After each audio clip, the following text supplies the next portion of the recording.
Hello, everyone. Welcome back to another episode of Independent Thought. My name is Desmond Price. And as we have been doing all season here, we are joined by another candidate. This is our sixth candidate episode for season 4. And to round off with our final candidate of season 4, we are joined today by Claudia Zapata out of Texas. Thank you for coming on the show today. How are you doing? I'm doing well. Thank you for having me. I'm super excited to be here. I love podcasting, had my own for a short while. So I commend you for being able to keep up with it. It it is it is something. I definitely try. It's a very much a process, but I do appreciate you coming on today and talking with us about your platform and what it is that you want to do for the state of Texas. I kind of want to just start right there because on your website, like you said that you are running for the 35th congressional district of Texas. I know that Texas is currently in the process of redistricting, so you're not sure exactly what it'll look like when they're done in a couple months here. Actually, they probably should be done by the time this episode comes out. But you know, as far as that is concerned, do you plan on representing the 35th district no matter what, or how is that going to look once the redistricting is over? So I am not the kind of person that believes that you should run just to run. I 100% believe that you should be representative of the area. So the way that I have gone about it and the way that I plan on running is I'm going to run in whichever district represents the most people east of I-35 within Central Texas, especially East Austin, like East Travis County, East Hayes County, just because that's where I'm from. That's where my family's at. That's where my friends are located. So depending on how redistricting goes, it may be that I'm not running for 35, but a whole new district or a district below us that was extended or 21 or 38. It really depends on what the outcome is. Right. And, I think one of the questions that I have asked so many people who have come on, like candidates for all different types of positions is, like, why are you running for the office that you're running for? So specifically, for you, you're running for Congress. So why is your heart kind of like running for Congress and not for a different position of any type? So I really believe that we need to completely eradicate our ideas of using local positions and school board positions as stepping stones. Because frankly, that is the rhetoric that is shoved down people's throats when they mention that they're going to run for office, is to start local. However, I would say that local politics actually requires tons more experience. I don't believe that you should run for school board because it's a quote unquote easy seat and like a very good beginner seat, because it's not. You're making decisions that directly affect the livelihood of our students. Even like at county commissioner level, you have a lot closer and more direct impact with the work that it is that you do and what you advocate for. And so I would argue that it actually takes much more experience and someone whose heart is actually set on wanting those positions, not just someone who sees it as a stepping stone, because then that also means that we see higher turnover rates in those local positions, which just creates problems for folks. So it's like, we don't want career politicians, right? We want people who want those seats because they want those seats and have worked hard, and that's their end goal. I mean, that makes perfect sense to me. You would think that the people who are running for the positions they're running for actually want to be in that position. So, it's interesting that I haven't heard it framed that way before, but that is a very good explanation. But, interestingly enough, when we were talking before, what I found was that you have quite a few different ideas that I haven't really heard in other places, or maybe not heard as much. And so, before I dive into all the different specifics of your platform, I wanted to touch on the first thing that caught my eye when I looked at your platform, is all the issues that you had laid out. You had a farm workers bill of rights. Now, I have to say that when it comes to agricultural workers, that is not something that I hear most politicians speaking about in general. So not only do I not hear about this topic brought up nearly enough, if at all, I never hear of anything called like a farm workers bill of rights. Can you dive into this a little bit for me and just tell me what exactly is in this proposed legislation and why is this important to you? So, a farm workers' bill of rights.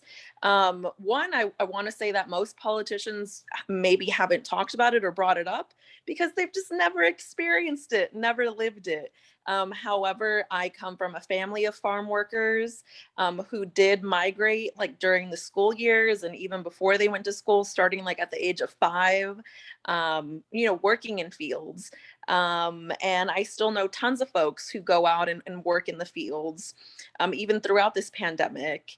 And so a farm workers bill of rights um, is needed in order to protect one, the workers, and kind of I guess I would say like health and safety around the workers, but also about pay and organizing, like labor organizing, that's allowed on these farms, agricultural centers. uh, this is not I'm not the first person to mention like, hey, we need a farm workers bill of rights. There has been work and there's actually draft policy legislation that I 100% stand by, that was drafted by, is it Farm Workers United. So you can go to their website and they have a proposed farm workers bill of rights. But really it's about, one, making sure that we have protections in place in order to make sure that farm workers have, for example, designated water breaks, that sort of thing. I'm thinking about legislation that's here in Texas. We have, is I'm trying to remember, it's HB or SB 3 or 4, I can't remember. There's a whole bunch of terrible pieces of legislation.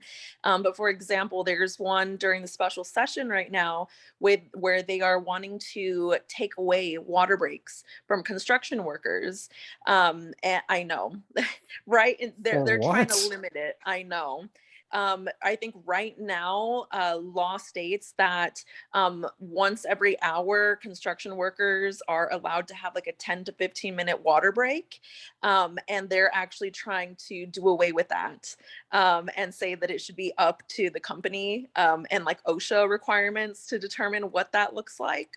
And this is the same thing that we have going on within farm work, within like the farm workers sector as well, to where we have limits on water usage, bathroom usage, food.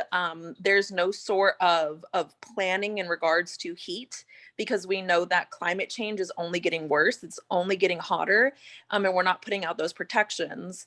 Additionally, labor organizing in terms of like unionizing um, farm workers. SCOTUS, maybe about a month ago, released a verdict that said that labor organizers were not allowed to unionize on the actual premises of where farm workers were located. And I'm just like, so how are you supposed to unionize these folks if you're not allowed to go to the fields where they're located? So you're telling me that we have to do a whole bunch of work to try to track down folks and find them either like at their place of residence or host something like at a business somewhere and just hope that some folks come up.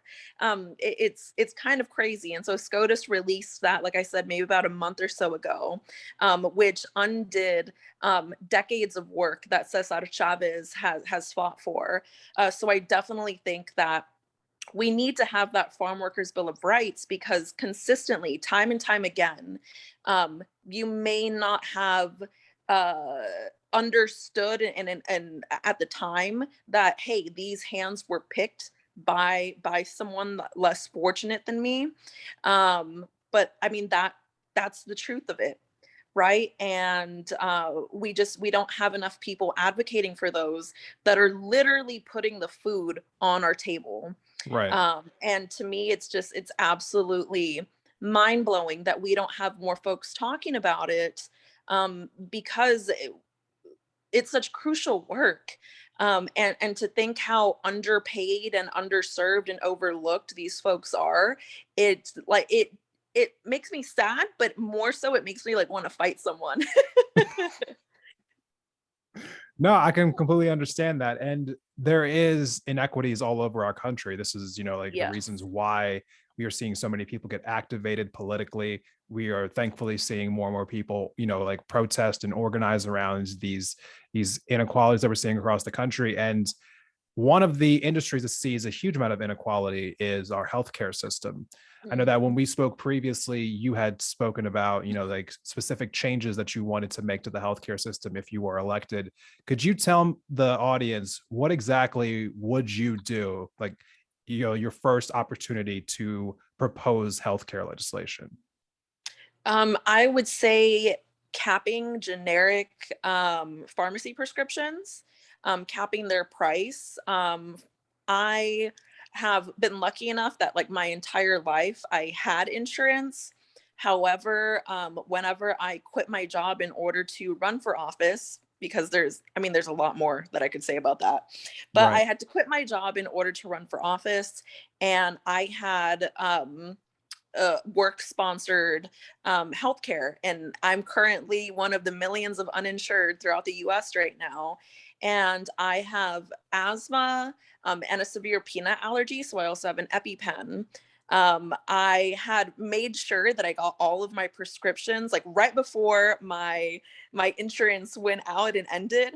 Yeah. I made sure to get all of like my asthma, like my Prozac. I was like, okay, get this renewed, just so that way I have it on me. However, I didn't think about my EpiPen.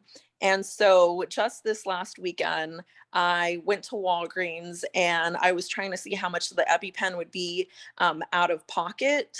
And they were giving me a price of $318 and something cents. And so I was like, okay, that's definitely not going to happen. I will just keep my expired EpiPen on me at all times. And until it's discolored or until I don't, some miracle occurs, then I'm just gonna have to use this expired EpiPen to save my life if I have to. And so there's just cases where it's like the EpiPen, um, insulin, even in some cases like penicillin, or just other, I want to say like heart disease related medications, which are completely necessary, um, uh, basically like life saving treatments that folks need. And it's very common as well. So I think that we should cap the prices of those because there's no reason why it should be so inflated, especially to like these ridiculous prices. When I, for example, when I did the math on how the much the price difference was, but with my EpiPen pre like having insurance and then post not having insurance, um, it's about like a $250 difference. And so I'm just like, then there's no reason for there to be such a large markup, especially if our generic prices are commonly a lot lower. And we know that this is something that folks need. So it doesn't make sense to me that we would continuously allow the market to regulate and kind of monopolize on these higher priced generic prescriptions that folks use. Yeah, no, that totally makes sense. And it definitely needs to be addressed, right? Because as we've seen time and time again, medical bankruptcies are like the number one form of bankruptcies in America. And so the prices of all related healthcare costs are just way too high right now. So Mhm. we are seeing inequalities there. So we definitely need to see some type of just some kind of change to that system. And as well as healthcare, there's also another system that I wanted to ask you about, which is our education system. When we Mhm. spoke about this before, you were saying that access to education was something that was very important to you, not just nationally, but also within your own district, where you were saying that the infrastructure of your school systems was lacking, to say the least. Could you tell me a little bit more about what your thoughts around, like expanding access to education looks like and what exactly you think the federal government should be doing to help out the education system? Yes. So I think that access to education And I think the reason that we have not seen a lot of policies that actually truly get to the heart of access to education is because we haven't had people who are serving us who have lived in these areas where there is very poor just school infrastructure. So, like for example, within my district, we have schools that have zero to little ventilation, like where the AC breaks down at least like 5 times a year. And in Texas, that is absolutely ridiculous. We have schools that consistently flood, to where even I think we made national news maybe like 2 years ago, where Palm Elementary within my district, um, kids and teachers had to, I think they literally had like what would you call them, like tanks, like rolling up to the front of the school and helping evacuate teachers and students who were trapped there. Wow. It's absolutely ridiculous. And so I know that there's been talks about a Green New Deal for public schools, and I am 100 million% behind that, because I just think that we can talk about wanting to make schools green and modernize them, but the thing is, not everywhere is starting in the same place. So like for me, it's like, first, before we can get to that, let's first make these schools like livable. Let's first make sure that we are taking care of the health and safety concerns that we have that exist within our schools. Right. And that just goes for primary, like elementary, middle, high school within my district. But then when I also think about terms of like access to education, you have to think about policies that work in line with working class families. So I do believe that we need to provide universal pre-K. For example, in my instance, my mom made like $2,000 over the threshold in order to qualify for pre-K. And that's such a negligible amount, for her to have to spend like $5,000 out of pocket for me to have gone to daycare instead. It's such a negligible amount. So I think providing universal pre-K is definitely needed. And on top of that, making it full day of pre-K. Right now, pre-K is like half a day, but Right. for a working class family, that is literally impossible. Because how is it that you have people who work full-time jobs, and how are they supposed to care for their kids, if they have to pick them up at 12 o'clock, 1 p.m., 2 p.m., and then return to their jobs? It kind of defeats the purpose of providing that like means of like, in terms of like providing just like the pre-K in general. So I definitely think that we need to switch over to a full day like pre-K format, Yeah. just because it's much more favorable to working class families who are actually the ones who rely on and use pre-K the most. In terms of access to education and higher education, I strongly believe in non-traditional pathways to college. Yeah. I was a transfer student. I transferred to 3 different universities before I finally settled. And at my time at UT, I was the director of the non-traditional student agency. So that means all of your international students, veterans, transfer students, and students over the age of 25.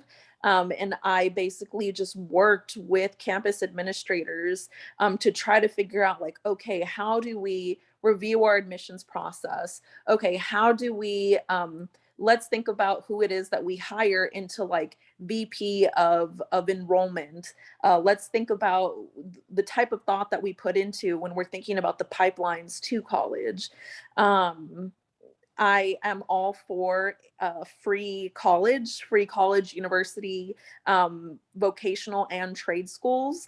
I highly believe that we need to reevaluate the way it is that we perceive trade and vocational training in schooling, because it is 100% needed, and it is a very easy way to elevate people out of poverty. It is an extremely easy way to help folks start creating that generational wealth that everyone seems to be talking about how it is that we break that cycle of poverty. Yeah. And so we just need to stop forcing a traditional 4-year institutional route down people's throats, because frankly, it just doesn't work for everyone. And I mean, I went to a 4-year university, and I'm starting to question, like, why did I do that to myself? But I definitely believe that there's a multitude of different things that we could do, starting from making sure that folks have easier access to financial aid, for example. I believe that I can get into some very nuanced policies about education. So I guess it just depends on how much do you want to know. Well, I think one of the things that I wanted to talk to you about that we, like spoke about the last time that we spoke, was I think you had two things that I wrote down that I thought were very interesting. Because again, just very different ideas that I'm used to hearing. They make sense. They're just not what I'm used to hearing. One of them was the national portal for transfer students, so that Yes. like you can kind of eliminate some of these like restrictions that transfer students have, where they want to go from one university to the next and then they can't because the credits won't transfer. I know that a lot of people have dealt with that. I've had friends have to essentially spend an additional like $50,000 to complete their Hmm. degree because of that level of restriction. And then you also had banning the requirement for college entrance exams, which I thought was very Yes. interesting. Could you speak about those two things? Yes. So, like I said, I was a transfer student, transferred 3 times. And because of that, I lost, it was, I think, between like 60 and 65 credits, which is a lot. I mean, in money, that's thousands of dollars. Yes, I mean, that's like tens of thousands of dollars for me. Um, and so I just believe that, for example, we shouldn't have any barriers or restrictions about like credits and credits transferring and not transferring, and only having certain relationships between certain institutions. So, for example, when I transferred from NYU to UT Austin, none of my credits from NYU works. None of them. None of them were accepted. However, UT Austin accepts like ACC, which is our community college here, like accepts like all of their credits. And so for me, it just didn't make sense. And I'm not like crapping on community colleges at all, but it just didn't make sense to me that I went and got this other education, and only because it didn't match directly, and because they didn't have like a previous partnership with NYU, I was losing out on all my credits. And that's because I even tried appealing them and provided syllabi and everything. And so I just believe that we should have much more transparency around that. And I think creating like this transfer student kind of portal center, to where students could see what credits transferred into which schools, and which schools had partnerships with each other, so that way there was like an easier understanding, I think provides just much more tools for students to be able to empower themselves, and also save themselves thousands of dollars. Um, I mean, I believe that all credits should be able to transfer within any school within the United States. Like if you're in an accredited university, there is no reason why you should not accept a credit from a different college. And so, I mean, that's legislation that I would want to put forward, because it's a way to exploit folks and make money off of them. It's about, I mean, at the end of the day, it's about making money, right? It's Sure. about the profits that you have from not accepting certain credits and forcing kids to retake, these core classes, or even some upper level classes. It's just, it's lost on me why it is that that's still allowed. And that goes leading into banning college entrance exams as requirements. I 100% believe that we need to get away from using testing as a means of determining someone's ability to learn, because I believe that when you are applying to college and when you're thinking about that, it's not so much like really how smart you are, but it's more so about like what is your ability to learn? What is your ability to run with whatever it is that you learn while at that college and university and do something with it. And testing just isn't a good means in order to be able to figure that out. I mean, it depends on your environment too, wherever you're located. So if you're one of the students who doesn't have any freaking AC in their school, but you're expected to still, test at the highest possible, top 1%, it's like, please, tell me, like, how does that make any sense? It's not fair. It's not equitable. Students are going through different things depending on their location. And when you're in a really just underfunded state like Texas, when in terms of education, it's just I truly believe that there is no reason that we should have those college entrance exam requirements. It's nowhere written within law or within the Department of Education. It's not codified. Even the people who make the college entrance exams aren't a part of the federal government in any way. So it's not the federal government that's doing this. These are private for-profit corporations that are making these tests that then sell like, hey, get this study guide, or hey, we have classes. It's a means of selling and making money. Yeah. And so to be doing that off of the backs of people's hopes and dreams, yeah, no. No, I understand completely where you're coming from. And what we are seeing is, a system that is focused primarily on profit, because that is the Mhm. true, meaning or the true reason behind that, right? That's the reason why you don't accept transfer credits. It's the reason why you Mhm. force people to get these entrance exams. So I do appreciate you kind of calling that out for what it is. With that being said, we're gonna take a quick break, and when we come back, we will have more with our candidate. Stay tuned.